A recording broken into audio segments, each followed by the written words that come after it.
நீங்கள் பார்த்து கொண்டிருப்பது நியூஸ் 21 செய்திகள். தமிழ்நாடு செய்திகளை உடனுக்குடன் தெரிந்து கொள்ள நியூஸ் 21 செய்திகளை பாருங்கள். பாமக மாநில இளைஞர் அணி தலைவராக கணேஷ்குமார் நியமனம். செஞ்சியில் பாமகவினர் பட்டாசு வெடித்து இனிப்பு வழங்கினர்.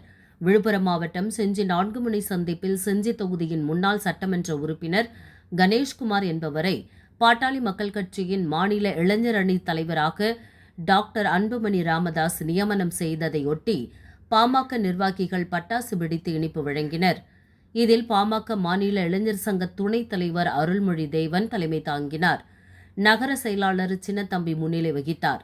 இதில் பொதுமக்களுக்கு இனிப்பு வழங்கி மகிழ்ச்சியை தெரிவித்துக் கொண்டனர்.